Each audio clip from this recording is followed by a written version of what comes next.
Good morning girls.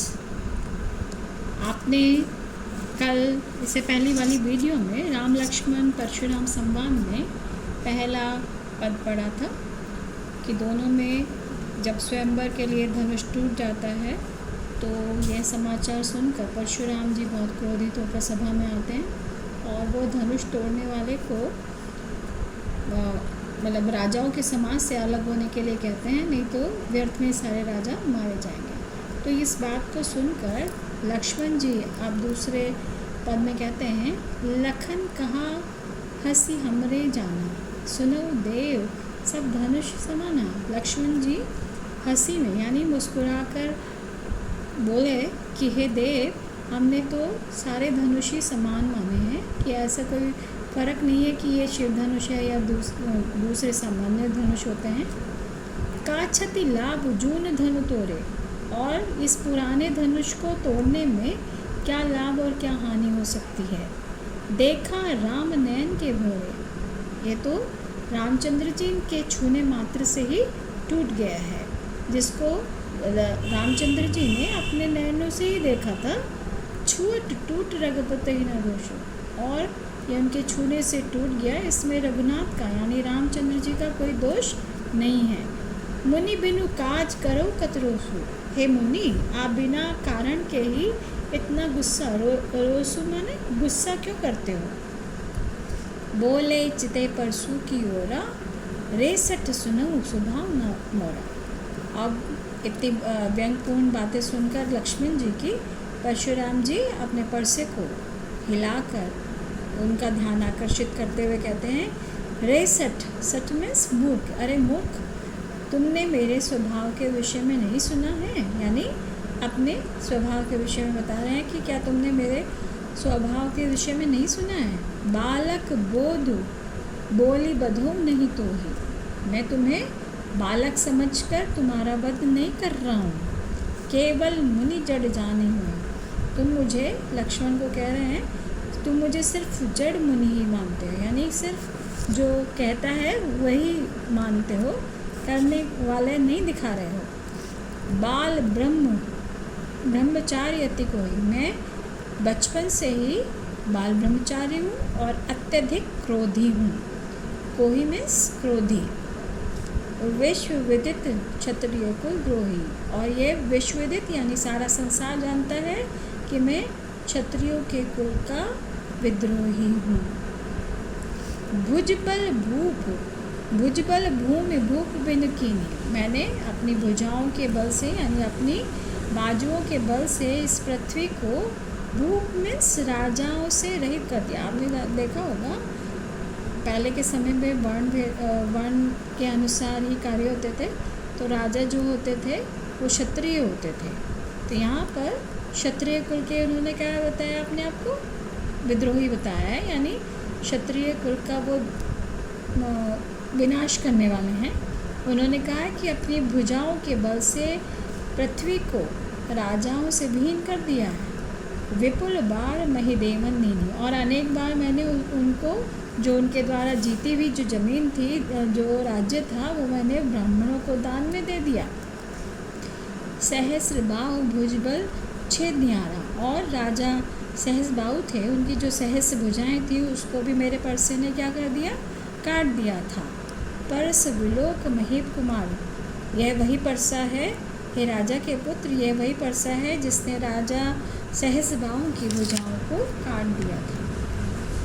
अब अंत में वो कह रहे हैं अपनी वीरता, अपने पराक्रम को बखान करते हुए कह रहे हैं, मातु पितवी जनी सोच बस, करसी महेश किशोर, गर्भई के अर्भक दलन, परसु मोर अति घोर। यानी जो ये मेरा परसा है वो बहुत ही क्या है, तेज है, वो गर्भ में पलने वाले बच्चों को भी मार सकता है। मातु पितई जनी सोच करसी महेश किशोर, महेश यानी राजा के पुत्र, हे राजकुमार, तुम अपने माता पिता को सोच में मत डालो, अर्थात जब मैं तुम्हारी मृत्यु कर दूंगा तो वो क्या होंगे, दुखी होंगे, क्योंकि मेरा जो परसा है ये गर्भ में पलने वाले बच्चों को भी मार सकता है। तो यहाँ पर परशुराम जी का कितना बड़बोलापन दिखाया गया है, वो अपनी वीरता का बखान स्वयं ही कर रहे हैं। दूसरे में देखते हैं,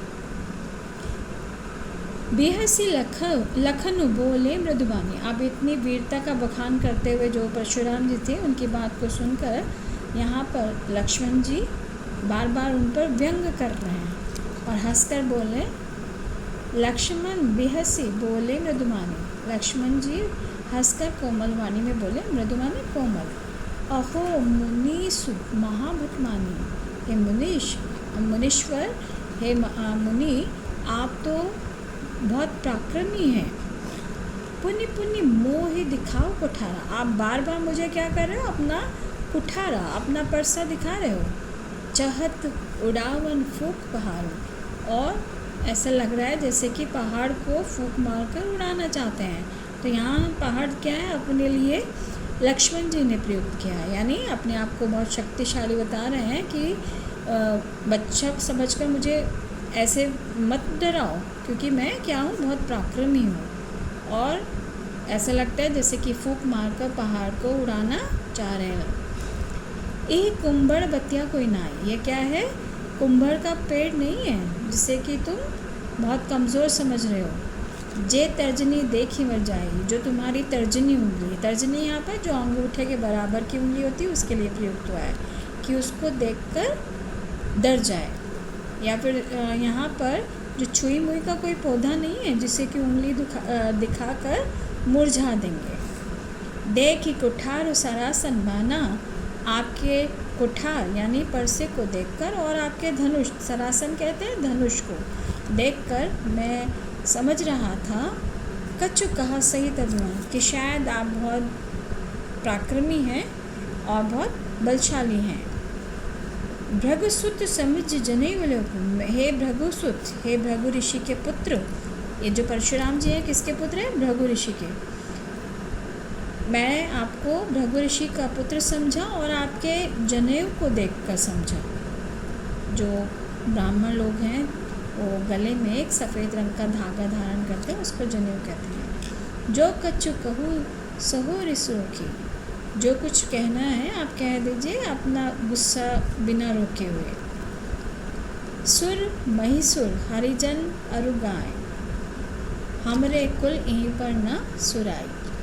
हमारे लक्ष्मण जी कह रहे हैं कि हमारे कुल में, सुराई मीन्स वीरता, इन पर वीरता नहीं दिखाई जाती। कौन है वो, सुर माने देवता, महिसुर माने ब्राह्मण, हरिजन यानी ईश्वर भक्त, और गाय देवता, ब्राह्मण, ईश्वर भक्त और गाय पर कभी भी कोई वीरता नहीं दिखाई जाती।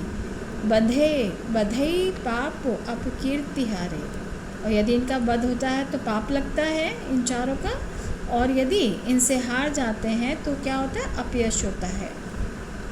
मरतो पाप रहूँ तुम्हारे, और यदि तुम मुझे मारते हो तो मैं तुम्हारे पैर चरणों में ही गिरूँगा।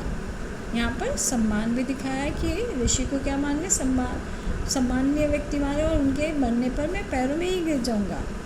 कोटि कुलिस सम वचन तुम्हारे, आपके तो जो वचन हैं वही करोड़ों वज्र के समान है। वज्र यानी तीखे हैं। व्यर्थ धरऊ धनुबान कुठारा, हे परशुराम जी, आपने तो बेकार में ही धनुष और बाण को धारण कर रखा है, क्योंकि तुम्हारे वचन ही करोड़ों कठोर वज्र के समान है। जो विलो के अनुचित कहे क्षमो महामुनिधीर, जो भी देखकर मैंने कुछ अनुचित बोला है या बुरा बोला है, हे मुनिवर आप मुझे क्षमा कर दें। सुनि सरोष भृगुवंशमणि बोले गिरा गंभीर। अब जो भृगु हैं, भृगुवंशमणि यानी भृगुकुल के मणि स्वरूप जो परशुराम जी हैं, सरोष गुस्से को रोककर गंभीर वाणी में बोले, यानी जो लक्ष्मण जी ने सारी बात जो उनके विषय में कही